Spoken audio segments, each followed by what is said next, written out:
Le massif du Vercors, au pied duquel se trouve le Val-de-Drôme, est un véritable gruyère.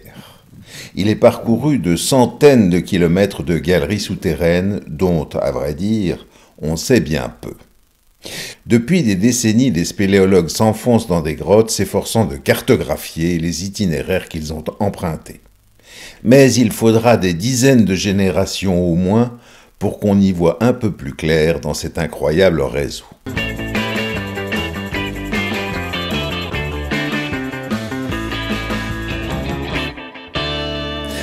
En pleine période des années yéyé, dans le petit village de Beaufort-sur-Gervanne, toute une jeunesse s'est passionnée pour la spéléologie, encouragée par deux aînés, René Billard, venu de Grenoble, et Jean-Louis Tardieu, un hydrogéologue qui cherchait à comprendre d'où venaient les sources qui abondaient alentour. Leurs activités se sont particulièrement concentrées sur trois grottes. La grotte du Sarrier d'abord, située non loin de Beaufort-sur-Gervanne sur la route de Suse, celle de Piolet, un peu en contrebas, et puis surtout la résurgence d'une rivière souterraine, Bourne, qui se situe probablement à une centaine de mètres de profondeur sous le village. Cette résurgence dans le cours de la Gervanne à certaines périodes de l'année a été suffisamment connue pour attirer des célébrités de la spéléologie, particulièrement le plongeur Bertrand Léger qui devait malheureusement disparaître au début des années 80 en pratiquant son sport favori. Par chance, le souvenir de cette aventure d'une bande de copains, les Raillon, Bouvat, Buffardel, Rousset, Gaillard, Chassouillet, cette mémoire est encore conservée. La voici racontée par l'un d'entre eux, André Raillon, qui, à 69 ans, continue de descendre dans des grottes. Quand j'ai pris le Sarrier avec Jean-Louis Bouvat, moi j'avais 14 ans. Mais c'était nouveau pour nous. Bien sûr. Puisque c'est l'auberge de jeunesse de Grenoble, sous l'autorité de Robert Billard, qui était venu là, et qui nous avait un peu initiés à la spéléo. Mais nous rentrer dans un trou, c'est inconcevable. Ah, c'est ça, vous avez dû une pétoche au début. Non mais bon, on se disait, mais qu'est-ce qu'ils nous font Et puis vu le matériel, vu tout ce qu'ils avaient, parce qu'à l'époque, ils venaient avec des casques, des tentes, ils venaient tous les étés. Un mois avec nous. Alors pendant un mois, on faisait la spéléo. Puis ma mère ne voulait pas qu'on y allait. Et puis après, on s'est pris un peu au mot. Tu sais, on s'est pris au jeu, on a dit, oh, allez, on y va. Et puis c'est comme ça qu'on se retrouve un peu mordu. René, il y avait Jacob aussi, Grimaud, Jacques. Il y avait Tounet. Bon, ben eux, ils avaient déjà un peu plus de notion de la spéléo. Mais moi, pour moi, c'était mes aînés, quoi, si tu allais par là. Parce que ils connaissaient, ils étaient là. Et on allait se mettre dans la boue, quoi. Comme y allait le soir, après le boulot, parce que moi j'ai commencé à travailler à 14 ans. Donc on y allait après le travail. René, lui, il travaillait, il était menuisier. Donc il ne pouvait pas laisser son travail. Donc il venait le soir, on y allait jusqu'à minuit, 1h du matin. Alors vous faisiez des relevés, après, vous gardiez des Voilà, on faisait des petits brouillons, quoi. Ouais, c'est ça. C'était des brouillons des sorties, quoi. Des comptes rendus de sortie, si tu veux aller. Comme maintenant, c'est plus encadré, quoi. Jean-Louis n'était pas spéléologue. C'est un hydrologue, donc un géologue qui était acharné. Mais ce n'était pas un spéléo.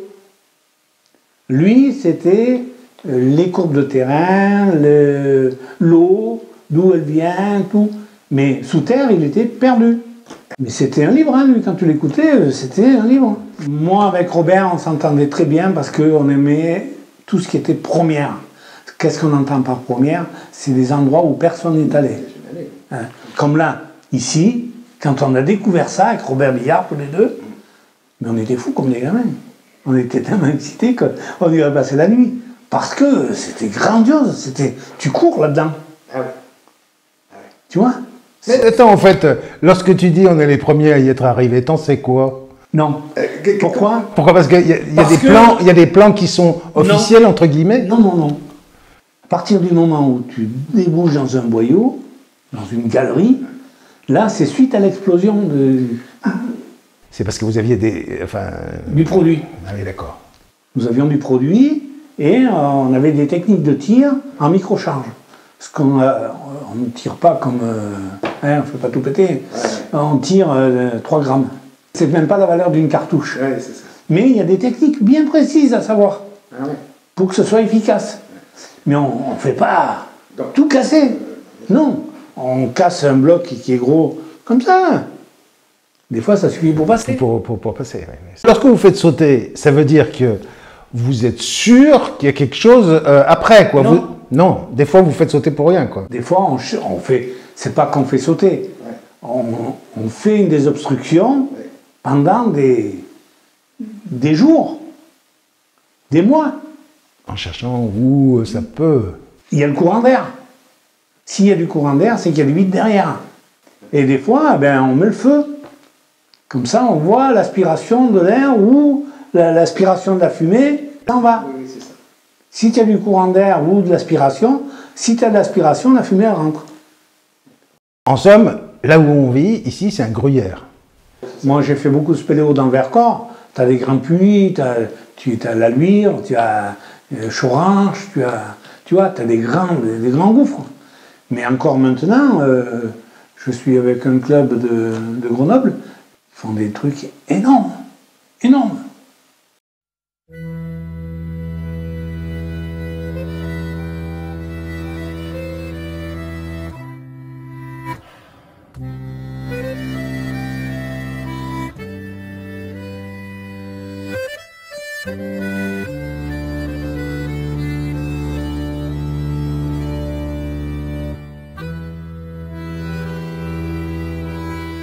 Est-ce que les nouvelles techniques, la machin, tous les trucs électroniques, tout ça, oui, ça a facilité? Ah ben oui, pour les relevés topo. Maintenant, tu n'as plus de décamètre, visuel topo, c'est le laser, et puis tu sais à quelle profondeur tu es, tu sais où tu vas, tu es relevé, tu as l'ordinateur. Et du temps où tu y étais? Boussole, topophile, et puis le déclimètre. Donc, pour savoir les pentes. Et après, c'était tout reporté sur un carnet de topo. Et après, ensuite, tu faisais avec un papier calque. Maintenant, il y a des logiciels de topo, ça va beaucoup plus vite. Tu rentres tes données, puis ils se sont. Ça n'a plus rien à voir. Et puis maintenant, on monte et on descend sur corde, on n'a plus d'échelle. Parce que, attends, je comprends pas pourquoi. Ah oui, il n'y a plus d'échelle maintenant, ou très peu. Vraiment, si tu as un rosseau de 5 mètres, tu ne veux pas mettre une corde, tu mets une échelle, mais tu ne vas pas te trimballer une échelle, il vaut prendre une corde et puis voilà. Oui, mais... Au descendeur, ça va beaucoup plus vite. Ah oui, voilà. Ah bon. Et pour remonter, tu remontes au jumard. Ah bon. Et il y a toujours des techniques, il ne faut pas que les cordes touchent la paroi, il faut faire des fractionnements, c'est des pièces mécaniques, tu passes ta corde dans des bloqueurs, et puis tu remontes, ça se bloque, et puis tu tiens. Point de vue danger maintenant, est-ce qu'à l'époque c'était plus dangereux qu'aujourd'hui? Peut-être. C'était plus dangereux parce que tu étais sur des échelles, tu n'étais pas assuré. Ou alors, on t'assurait avec une corde, mais les cordes, tu sais, c'est du chanvre, que maintenant c'est des cordes en nylon. C'est des cordes de spéléo, c'est des cordes qui sont... Et puis, bon, elles sont changées, elles sont... Une corde qui a pris un coup, on la coupe, on ne s'amuse pas à vouloir s'en servir. Mais bon, c'est tout du matériel qui coûte cher, Alors c'est pour ça qu'au niveau des clubs, les cotisations sont chères. Oui, parce que j'imagine, lorsque vous avez commencé, assez rapidement, il a fallu vous équiper quand même. Oui, mais pour aller au Sarrier, ça ne nous représentait rien. Oui, tu sais, on avait un peu une échelle en acier, et puis voilà, ça fait quoi, 5 mètres. Le premier puits, il fait 5 mètres, et après c'est des galeries. Donc tu es dans des galeries. Et alors, tu éclairais avec... Alors c'était comme... Acétylène, oui. Voilà, que maintenant c'est fini. Maintenant, électrique. Électrique, oui. Voilà. Mais bon, on a des lampes qui sont puissantes, maintenant. Et qui tiennent longtemps. Mais il y a un petit inconvénient. Moi, j'ai toujours gardé ma acétylène. Parce que, c'est quoi l'inconvénient? C'est le risque de panne? Ben, tu as le risque de panne d'une batterie. Hein. Oui, bien sûr. Bon, donc, si tu n'as plus de batterie, tu n'as plus de lumière. Hein. Et puis, la chaleur. Une lampe acétylène va te donner de la chaleur, parce que sous terre, il fait froid. Ben oui, Il y a des moments où tu restes longtemps. Hein. Quand moi, je vois, au Sarrier, on a fait des expos de 9 heures, 9-10 heures. Ah, quand même. Ah oui. D'accord, ouais. Donc, tu es plein de boue, tu es plein... Alors, tu as froid un peu au doigt, ben, tu te réchauffes un peu avec la lampe. Tandis que la lampe électrique... Tu peux pas. ouais, tu peux pas. Tu peux pas. Alors évidemment maintenant, j'imagine que faire de la spéléo aujourd'hui à 69 ans, Oui, ça n'a rien à voir. Mais justement, mais ça n'a rien à voir parce que quoi? Parce que tu veux dire techniquement, c'est tellement changé. Ah oui, ça n'a rien à voir maintenant. Les gens... mais tu as certains spéléos, eux, c'est monter, descendre. Dans des grands gouffres, ils se disent, bon ben voilà, je vais faire le Jean Nouveau, il fait moins 900, on tire des cordes, on descend jusqu'au fond, on est arrivé en bas, on remonte, c'est fini. Tu vois, mais ils ne font pas la découverte pure. Oui, c'est ça. Tu veux dire, il y a moins de découvertes. C'est Moi, du sport. Moi, ça ne m'intéresse pas, ça. Ouais, c'est ça. Toi, tu veux découvrir. Voilà. Ouais, c'est ça. Moi, c'est essayer d'amener quelque chose. Et alors, tes découvertes, alors tu photographies, tu filmes, Ouais. Enfin, pour pouvoir garder un... Ben, tu vois, hein, moi j'ai beaucoup de photos, hein, parce que à l'époque, la caméra, hein, ça coûtait cher, hein, on n'avait pas. Donc j'avais un appareil à photo normal, et on faisait beaucoup de photos dedans, pour ramener ce qu'on a vu. C'est ça. Pour dire aux gens, voilà, c'est nous qui avons vu ça. C'est pas dans le but de dire, parce que les gens ils te disent, oh, mais c'est des blagues. Tu vois? Il y a un esprit de compétition entre les spéléos. Oui, un peu. Un peu. Ouais. Un spéléo qui trouve un trou, il dit pas.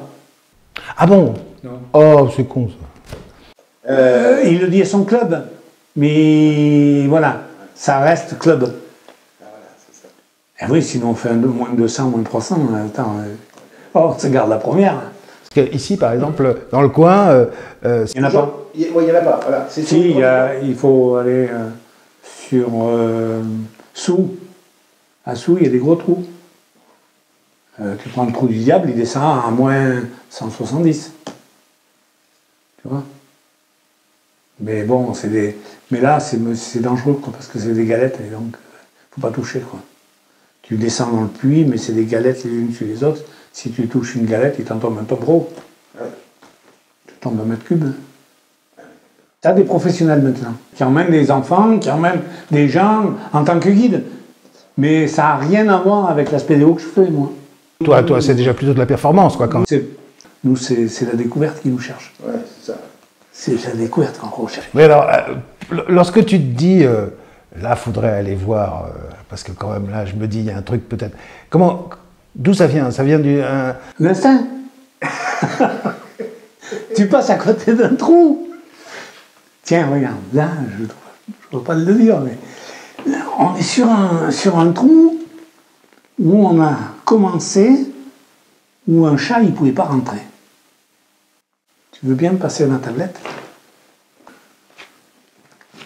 Parce que... Qu'est-ce qu'il est moderne, celui-là? Voilà. Voilà. Alors, Tu vois le trou comme il est? ah oui, c'est ça, pas d'ailleurs. Tu vois, le collègue, il est en train de le chercher, Oui, parce il est en train de que ça faisait juste une petite faille. Hein. Ouais. Eh bien, regarde. Ah oui. Ah oui, là déjà, on est déjà dans les plus longs là. Tu vois? Oui, Et ça continue. Ah oui. Oui, mais attends, au début du début, comment ça s'est trouvé? Parce que, qu'est-ce qui est... Alors, vous avez vu... Courant d'air. Hein? Un courant d'air. Courant d'air, vous vous êtes dit, c'est pas normal. Ouais. Il y a du vide dessous. À partir du moment où tu as du courant d'air dans une cavité, forcément, il y a quelque chose derrière. Tu t'es fait peur, des fois? Oui. Dans la luire. Dans la luire? Ouais. Là-bas de l'autre côté. Ouais, avec des personnes qui étaient comme moi, quoi. Des bons spéléos, d'ailleurs. Mais bon, c'est tout. Sans plus. Ça, sans plus. Il n'y a pas eu d'ambulance, ni... Non, sans plus. Mais, à mon épouse, je lui dis toujours, on va à tel endroit, et je suis sorti à telle heure. Et les 3/4 du temps, je respecte vraiment l'heure de sortie. Parce que je sais très bien que les gens qui sont à l'extérieur, c'est une angoisse permanente, quoi. C'est vrai. Tu sais pas ce qu'ils vont faire, hein. Moi, je vois quand on partait avec Jean-Louis et puis Robert, tous les trois, on disait à 9 h le soir, on était à la maison. À 9 h le soir, on était à la maison. Tout le temps, tout le temps, tout le temps. On disait, l'heure de sortie est primordiale. Une expédition, il faut que, par prudence, il vaut mieux partir à combien? À 3. À 3. Ouais, c'est bien. 3 c'est bien. Ouais, parce que s'il y en a un qui casse, Bah voilà, c'est ça. un qui reste à côté du blessé, l'autre il sort, il va donner le secours. Ouais, il a fait le secours. 3, 4, quoi, pas plus. Il ne faut pas y être trop, parce qu'après, on se gèle. Ouais. Sur là, on peut marcher, on peut sortir. Mais après, dedans, on a froid, quoi, si on attend.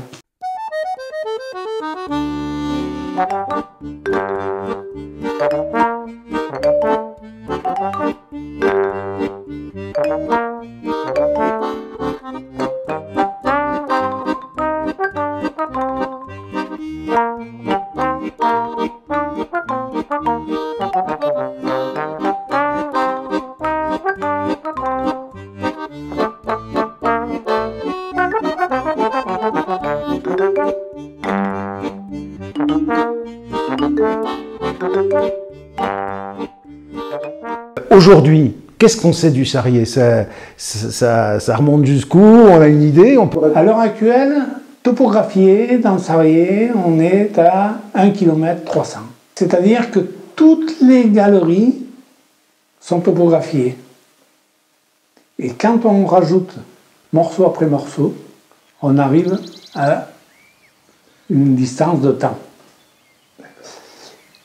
L'orientation du Sarrier irait plutôt sur Bouillarde, en allant sur Suse.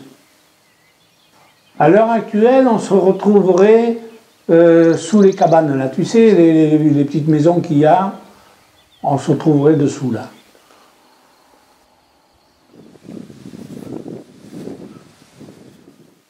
Depuis qu'on a trouvé le nouveau réseau, ça confirme ce qu'on disait avec Robert Billard, c'est qu'il y avait forcément une rivière souterraine. Le problème, c'est qu'on bute sur des grands éboulis.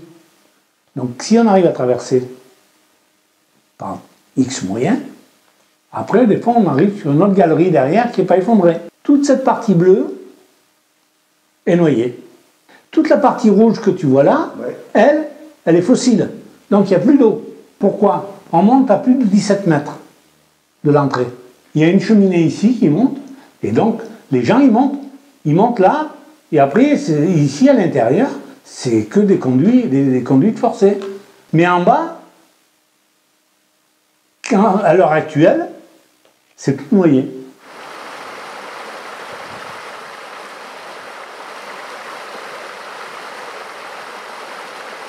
Tu parles de nouveaux réseaux, etc. Ça, ce sont des... C'est des nouveaux, les dernières explorations qu'on a trouvées. Là, ça remonte quand même à 95, avec Robert Millard. En ce qui concerne Bourne, c'est pas pareil. c'est pas du tout pareil, puisque là, il y a tout des C'est tout noyé. C'est tout noyé. Mais Bourne, c'est une grande galerie, hein. Oui, noyé.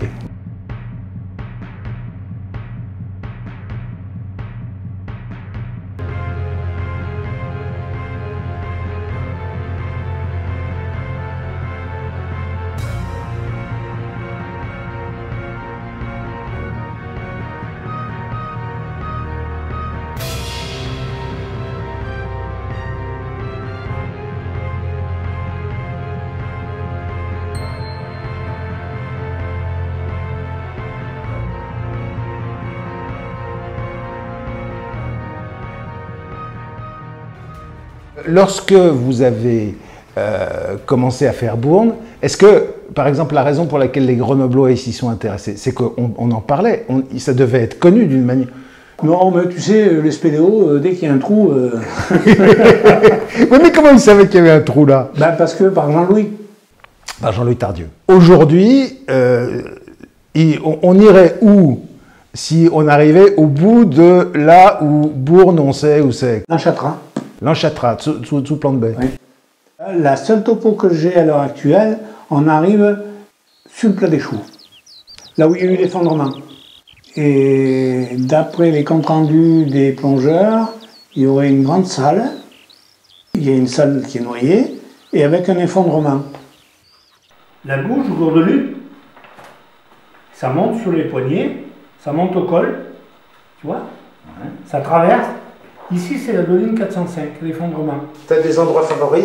Elle est formidable. Ah ben, tu prends dans l'Isère, là, il y a des grottes qui sont magnifiques et qui sont énormes en grandeur.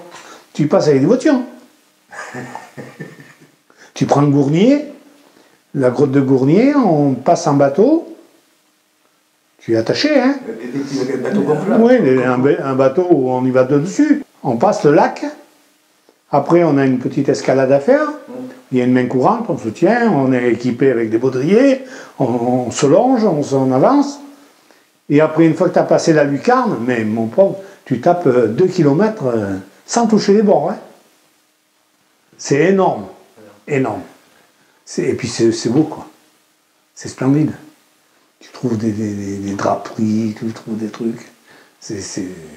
Mais bon, dans des trucs comme ça, c'est intéressant pour emmener des gens en promenade. Mais si tu vas faire de la découverte, il faut emmener tellement de matériel pour passer, parce que tu as déjà 12 heures hein, pour aller au fond. Hein. Ah quand même. Ah oui. Je t'entends là, tu prononces des mots, moi je ne savais même pas qu'ils existaient.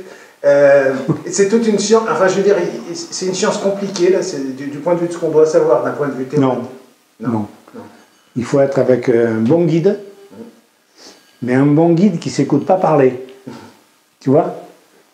Un gars qui veut te transmettre son savoir sans dire « moi je suis le meilleur ». Et après tu as tout gagné.